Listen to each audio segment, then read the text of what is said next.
Valle Capastra è un'estensione di acqua, principalmente di acqua, di 240 ettari.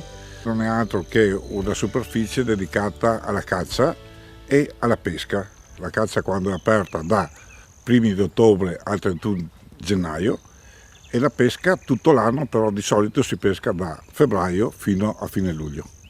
Sono attività tradizionali che nel Veneto sono portate avanti da anni da tutti i vallicoltori, gente con esperienza.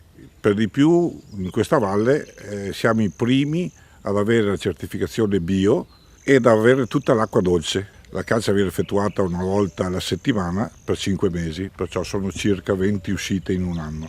Per quanto riguarda invece nel periodo di chiusura della caccia abbiamo aperto i cancelli al turismo. L'abbiamo aperto per far capire che la caccia serve a mantenere questi luoghi qui. Se non ci fosse la caccia sarebbe fatica che ci fosse turismo.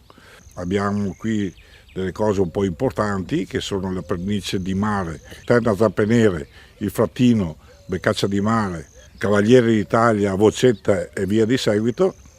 Perciò abbiamo una biodiversità di animali incredibile, forse l'unica valle ad avere tutti i tipi di animali, sia cacciabili che non cacciabili. Siamo dei primi che si aprono al turismo, sono 2 anni, 3 che noi facciamo le prove, non le prove, con i capanni sulle barche galleggianti, i capanni di appostamento.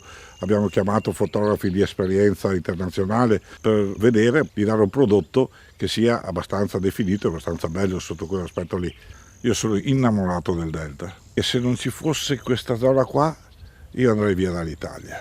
Da quando ero piccolo io mi prendevo la mia barca a 8 anni e giravo per il Delta, stavo via in barca 2 giorni, 3 giorni a dormire, ragione per cui questo mio amore per queste cose qua è derivato dalla passione. Dico sempre venite a vederle perché sui libri o sulle foto che vedete è tutta un'altra cosa, venite a vedere e vi innamorate del luogo.